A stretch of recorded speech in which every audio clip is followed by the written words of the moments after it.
Bruno Marchal, mental coach à Montpellier, capitaine des Pirates. Les Pirates, c'est vous qui changez la vie, c'est vous qui êtes des héros, c'est vous qui avez décidé de faire en sorte qu'on répare les choses et qu'on les jette plus quand elles sont un peu abîmées. Ben, vous êtes mes héros. Aujourd'hui, on va parler d'abord de la formation qui sort aujourd'hui sur les hommes en crise existentielle, comment récupérer mon homme qui est en crise existentielle. Ça, c'est une formation.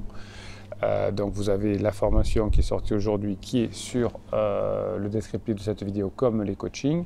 Avant, on va faire un petit aparté avant de parler de cette formation et des choses qui rendent votre conjoint mal aimable et comment le gérer. On va faire un petit aparté parce qu'on s'amuse aussi. J'avais fait une vidéo il y a quelque temps sur Alessandra Sublet qui était apparemment en crise existentielle.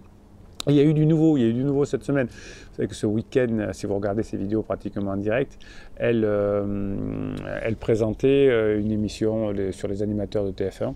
Et donc, il s'est passé des choses. Alors avant, si vous n'avez pas suivi cette affaire, donc Alessandra Sublet a quitté son mari, mais ils passent les Noëls ensemble, etc. Mais elle a trouvé un petit chou de 13 ans de moins qu'elle.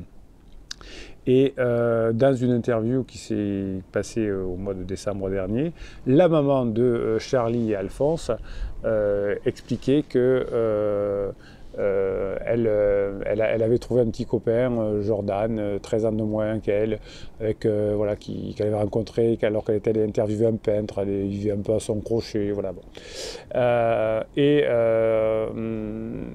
Dans l'interview du mois de décembre, elle nous disait je n'ai pas voulu ça, qu'est-ce que tu veux que je te dise? Je me retrouve avec un gars qui a 13 ans de moins que moi, donc comme tous les criseux, ça m'est tombé dessus, en gros. Et elle dit aussi, c'est vrai que tu m'aurais dit ça il y a quelques années, je t'aurais dit non mais jamais de la vie, c'est une rencontre à la con. Enfin, voilà. Et elle pense que finalement, elle n'est pas du tout en crise. Et d'ailleurs, elle continue dans l'interview à ce moment-là. Alessandra Sublet est bien consciente de l'écart d'âge avec son conjoint. Et elle dit, quand tu te retrouves à te coucher le soir et que lui joue à Warzone, c'est vrai qu'il y a un petit décalage. Et elle finit en disant aussi dans l'interview, je n'ai pas rencontré beaucoup de gars de son âge qui faisaient des activités sportives à fond. Si Alessandra à cet âge-là, un peu plus jeune d'ailleurs, parce que là il joue à Warzone encore, donc il est encore un petit chou. Oui, si tout le monde fait des activités à fond à cet âge-là, et qui était d'accord de se faire délire des week-ends, faire du canoeing. Oui, dans ma stage-là, on fait tous les petits choux font ça. Des délires, du canyoning, etc. Et elle dit, je ne fais pas ça comme un acte de rébellion, je sais ce que je fais. Donc on voit qu'Alessandra a des forts symptômes de crise, évidemment.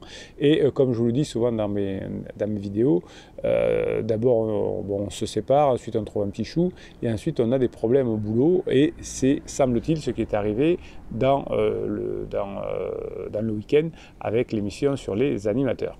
Donc, qu'est-ce qui s'est passé? Eh bien, Alessandra a repris cette émission qui est née en 2003 et qui était présentée par Carole Rousseau pendant 15 ans et puis la suite par Laurence Boccolini. Et cette année, Alessandra a repris les commandes du jeu.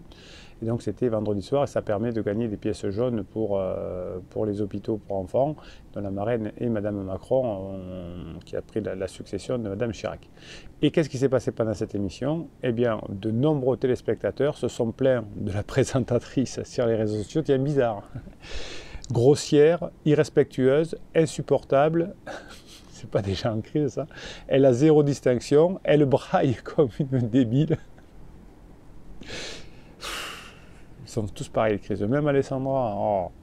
Elle rigole toutes les 2 secondes. Ou le vocabulaire employé par Alessandra, on s'en tape. Et c'est vraiment un discours approprié pour l'animatrice de 44 ans. Hein, bon, vous voyez que donc vous n'êtes pas seul si vous regardez ces vidéos et que vous allez vous intéresser à la formation sur comment récupérer mon homme en crise. Vous voyez que ça arrive à tout le monde, hein, même les stars qui ne s'en rendent pas forcément compte. Ça va passer, hein, ça va s'arranger, elle ne va pas planter sa carrière, on le lui souhaite parce qu'au demeurant, avant sa crise, elle était fort sympathique et apparemment professionnelle. Je regarde très peu la télé, vous savez. Je regarde beaucoup de vidéos sur YouTube pour me former et beaucoup de de revue sur la recherche en neurosciences, mais voilà, Alessandra est une professionnelle, elle va s'en remettre après sa crise, mais vous voyez qu'on commence à se séparer, on commence à avoir des problèmes avec son mari, après on prend un petit chou et après on a des problèmes au boulot, hein, comme j'ai encore reçu un message cette semaine, il me disait Bruno, vous aviez encore une fois raison. Je viens d'apprendre que mon mari avait des gros problèmes au boulot, alors que dans le coaching, quelques jours avant, il me disait non, dans son boulot, ça va très bien, il se débrouille bien, il est bien vu, etc. Oui, très souvent dans la crise existentielle, il y a des problèmes de boulot également. Donc si votre conjoint est en crise, cette semaine c'est dédié aux hommes, hein, la formation Comment récupérer son homme en crise, la semaine dernière c'était les femmes. Ah, ça vous a beaucoup apporté, merci de tous les retours que vous me faites. Les sautes d'humeur d'un homme en crise, comme d'une femme en crise d'ailleurs, sont très difficiles à gérer.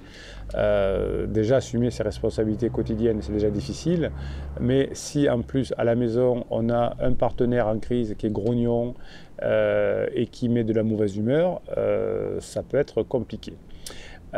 Oui, vous êtes bien placé pour savoir si votre conjoint est en crise, que c'est compliqué d'assumer ces sautes d'humeur. Bon, vous êtes dans l'hélicoptère avec Cerise, mais quand même. Et les sautes d'humeur de votre relation, finalement, vont nuire à votre relation et bien sûr ensuite aux enfants et puis à la famille, etc. Vous connaissez la crise existentielle qui est une crise personnelle, devient une crise d'abord de couple, puis une crise familiale, et puis plus que ça devient aussi souvent une crise professionnelle, comme on vient de le voir avec Alessandra. Vous et vos enfants, vous allez parfois d'ailleurs suivre l'impulsion de la personne en crise, ou alors vous allez être intelligent et pour éviter les conflits, vous allez vous adapter à l'humeur, c'est-à-dire que quand votre conjoint en crise est en dedans, vous le laissez tranquille et quand il est en top, vous badinez. En tout cas, le ressentiment, il fait que croître, surtout si vous faites les formations, si vous faites les coachings, vous avancez dans votre vie, vous devenez des super pirates et votre conjoint s'enfonce dans sa crise et devient de plus en plus pénible. Et puis on en a un petit peu assez, des fois ça dure trop.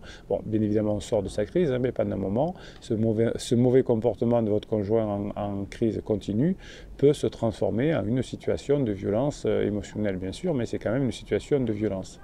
Donc chaque fois que vous allez remarquer la mauvaise humeur de votre partenaire, hein, de votre mari en crise, eh bien ça peut déteindre sur vous. Donc je vais vous donner quatre techniques qui sont plus développées dans la formation évidemment.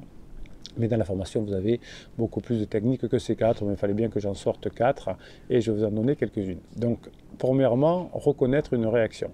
C'est une qualité de la vie, c'est une réalité, de savoir que à quel moment vous allez partir en sucette, comme on dit, en imitant la colère, sa tristesse, son hostilité. Donc si vous évitez de vous livrer à la négativité de votre conjoint en crise, vous allez être conscient de ces changements d'humeur et des vôtres ensuite.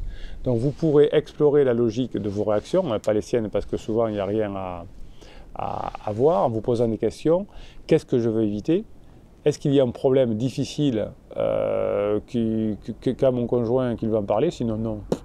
Pourquoi suis-je frustré ou en colère? Est-ce que je suis jaloux? Est-ce que je suis jalouse? Est-ce que je suis peu apprécié? Est-ce que j'ai un trouble d'hyperactivité? Est-ce que j'ai un déficit de l'attention? Est-ce que je suis trop stressé? Est-ce que je suis en train de me vautrer sur le canapé? Est-ce que c'est des médicaments qui peuvent me faire changer d'humeur? Est-ce que j'ai des problèmes de sommeil? Est-ce que j'ai des problèmes d'hormones? Est-ce que j'ai des problèmes... Est-ce que j'ai bu assez d'eau aujourd'hui? Est-ce que je suis en train de manger assez de vitamines sainement? Est-ce que j'ai envie d'aller au soleil? Est-ce que je laisse la négativité de mon conjoint déteindre sur moi? Ça, on se pose beaucoup de questions comme ça quand on est en crise. Quand son conjoint est en crise, en réalité, non, il est juste en crise. Hein, ne vous inquiétez pas plus que ça. Donc vous allez faire, une fois que vous avez compris qu'est-ce qui vous énerve et qu'est-ce qui finalement va vous rendre triste ou énervé, vous allez pratiquer des exercices sur ce que j'appelle des mécanismes d'adaptation. Quand vous aurez vraiment identifié la véritable source de vos sentiments chez vous, pas chez lui, n'essayez pas de le contrôler, essayez de vous contrôler, eh bien vous allez pouvoir, pour éviter que plus tard il y ait des vengeances ou des problèmes supplémentaires, vous allez les évacuer. Soit vous allez vous accorder 20 minutes de calme, soit vous allez écouter de la musique, vous allez aller marcher, vous allez jouer avec votre chat, vous allez vous étirer, ou votre chien bien sûr, hein, vous allez pratiquer des exercices de respiration, relaxation, vous allez faire de la neurohypnose, vous allez méditer, vous allez faire de l'aromathérapie, vous allez regarder des photos que vous aimez, vous allez voir des films rigolos, vous allez manger du chocolat, vous allez prendre une douche, un bain moussant, vous allez choisir des fleurs, vous allez demander un câlin à vos enfants, voire à votre conjoint s'il est encore capable de vous en donner. Donc, vous vous préparez, hein, vous faites votre plein de sérotonine et de dopamine quand vous savez qu'il y a quelque chose qui va vous faire monter, ou qui risque de monter, ou qui vous a fait monter. Hein, donc vous faites du sport avant, c'est mieux, et sinon vous vous êtes fait avoir, vous faites du sport après. Comme vous ne pouvez pas justifier l'humeur de votre partenaire qui est pénible, vous allez pouvoir faire des choses en, par exemple, assumant la responsabilité de votre propre humeur. Ce n'est pas votre problème, votre conjoint. Hein. Vous êtes maître, vous êtes contrôlant par rapport à votre humeur. Vous allez reconnaître la mauvaise humeur de votre conjoint, vous allez lui laisser de l'espace émotionnel et vous allez monter dans l'hélicoptère. Vous allez offrir du soutien. Vous allez vous aider en vous faisant coacher, en achetant des formations, en consultant un thérapeute. En revanche, vous ignorez les sautes d'humeur extrêmes ou les épisodes dépressifs, hein, vous n'aurez rien à y faire. Vous évitez le silence radio, vous évitez les lettres manuscrites, les lettres magiques qui ne servent à rien. Vous pouvez suggérer d'avoir des relations sexuelles, pourquoi pas, ça vous fait du bien. Hein. Donc vous prenez en main. En gros, vous vous prenez en main, ça veut dire quoi? Ça veut dire que vous vous contrôlez et vous n'essayez pas de contrôler la personne qui est en crise parce que vous n'y arriverez pas, et si vous n'y arrivez pas, ben ça va boiter. Voilà, donc les pirates, je vous kiffe grave. Alors vous savez qu'on est une bande de pirates, qu'on s'aime beaucoup, qu'on se soutient. On se soutient dans les commentaires sous ces vidéos, on met des pouces en l'air pour que nos idées soient promues dans la société, parce qu'on est des héros. Enfin, vous êtes des héros, moi non. Et vous avez les formations, vous avez les coachings, vous avez les commentaires, vous avez le canal Telegram, vous m'envoyez des mèmes, c'est des photos, hein, des belles photos avec des beaux textes, et je vous les mets sur le canal Telegram, et ça vous met une patate toute la journée, la patate, vous avez la motivation du matin, vous avez les formations, vous avez les coachings, vous avez tout ce qu'il vous faut, on est une bande de pirates, on ne se lâche pas, il y a le live de vendredi à 19h, et en attendant, ah oui, si vous abonnez à cette chaîne, allez, abonnez-vous, s'il vous plaît, abonnez-vous. Bon, nous on se calme. Pète un casque. Allez, bonjour Alessandra. Bon. Espérons qu'elle va sortir de sa crise. Bonne chance Jordan quand elle va sortir. Et Bruno Marchal, il vous dit à très bientôt.